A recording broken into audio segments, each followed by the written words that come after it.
দেখতে পাচ্ছি যে তাদের আওয়াজে পুরো কানায় কানায় বেজে উঠছে ঢাকা সিটি এবং শহীদ মিনার চত্বর সহ আশেপাশের চত্বরগুলো।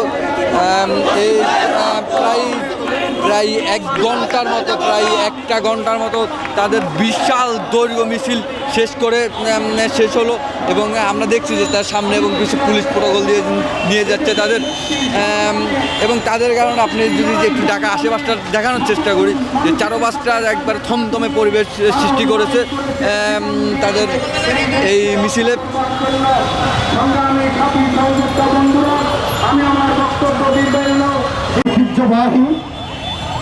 শত আন্দোলনের সূতিকাগার এই ঢাকা বিশ্ববিদ্যালয়ের টিএসসি রাজু ভাস্কর্য সামনে দেখতে পাচ্ছি সেই 90 দশকের স্বৈরাচার বিরোধী আন্দোলনের মিলন চত্বর।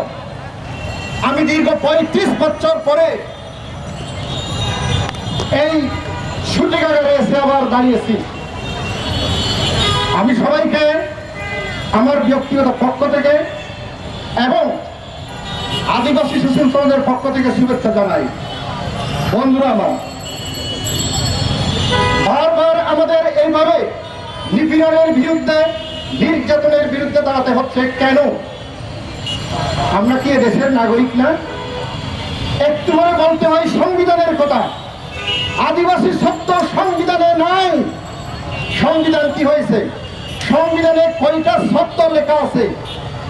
বড়জোর 1 লক্ষ শব্দ। আমরা কয়টা শব্দ দিয়ে আমরা কথা বলি? আমরা 5 লক্ষ শব্দের কথা বলি। সব শব্দ কি সংবিধানে লেখা থাকতে হবে? আর আদিবাসী দাবি করলে তকমা দেওয়া হচ্ছে আমরা বিচ্ছিন্নতাবাদী। যেখানে আমরা সংবিধানে আদিবাসী হিসাবে অন্তর্ভুক্ত হতে চাচ্ছি, তাহলে আমরা কেমনি বিচ্ছিন্নতাবাদী হলাম? আমরা তো বিচ্ছিন্নতাবাদী নয়, আমরা অন্তর্ভুক্তিবাদী। এই দাবি আমি জানাই। এবং বর্তমান ইন্টারিম গভর্নমেন্টের যে কার্যকলাপ, আদিবাসী শব্দ ধরে তাদের বক্তব্য ক্লিয়ার না। 15 তারিখের গঠনের পরে ইন্টারিম গভর্নমেন্টের পক্ষ থেকে একটা বিবৃতি দেওয়া হলো। সেখানে বলা হয়েছে এথনিক মাইনরিটি। এটা আবার কিসের শব্দ? তারা কি আমার জানেন না? ডক্টর ইউনূস সাহেব নোবেল বিজয়ী মানুষ, তার তো জানা থাকার কথা। এই বক্তব্যগুলো পরিষ্কার করতে হবে। তারা কি চায়, আমাদেরকে কিভাবে দেখতে চায়? একটি জাতি যখন একটি স্বাধীন দেশে তার নিজের ইচ্ছা মতো, নিজের প্রকৃতির মতো চলাফেরা করতে না পারবে, খেলতে না পারবে, তখনই তো দেখা যায় অগণতান্ত্রিক আন্দোলন দানা বেঁধে উঠতেছে। পার্বত্য চট্টগ্রামে যে একটা ঘুমন্ত বাঘ আছে, সবাই তো জানেন। দীর্ঘ কত বছর আন্দোলন সংগ্রাম হয়েছিল, এরপরে সরকার চুক্তি করলো।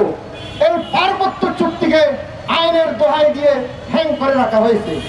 আমরা অচিরেই, আর এই ইন্টারিম গভর্নমেন্ট বক্তব্য দিচ্ছে এটা ন্যাশনাল ইস্যু। এই ইন্টারিম গভর্নমেন্টের পার্বত্য চুক্তি ব্যাপারে তাদের করার কিছু নাই। তাহলে আমার প্রশ্ন, রাষ্ট্রীয় দায়িত্ব নিছেন কেন? এনজিও মার্কা দিয়ে রাষ্ট্র পরিচালিত হয় না। আমরা আপনাদের প্রশাসনে আমরা সন্দিহান। আপনারা কি চান?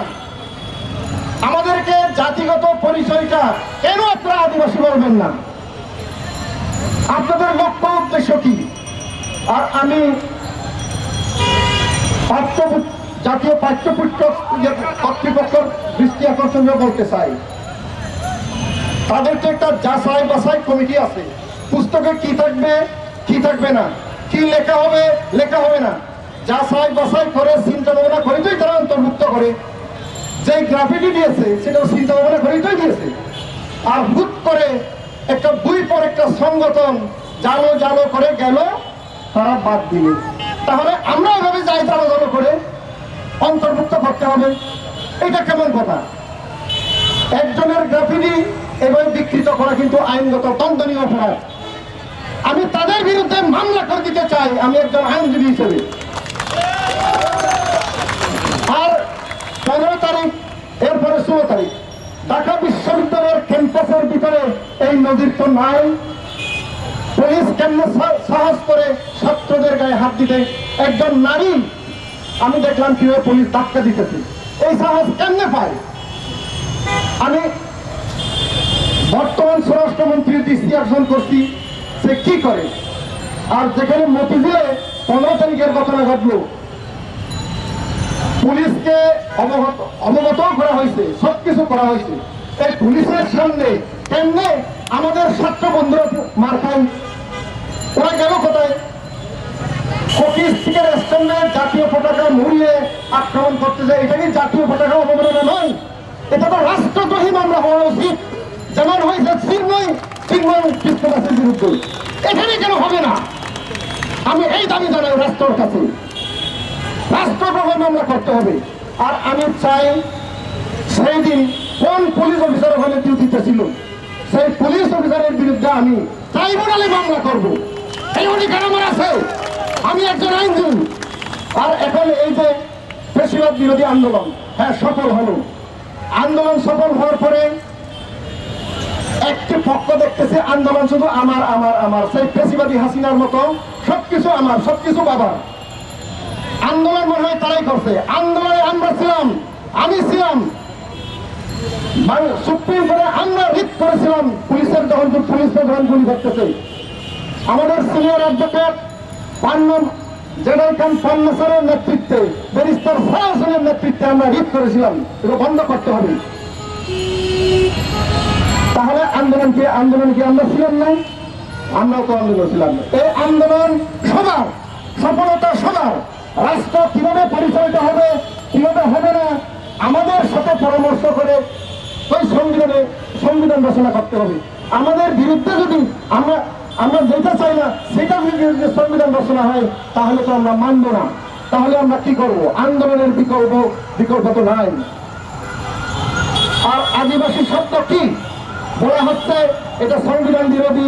এই সেই পৃথিবীর মানুষ এখন 2 ভাগে বিভক্ত।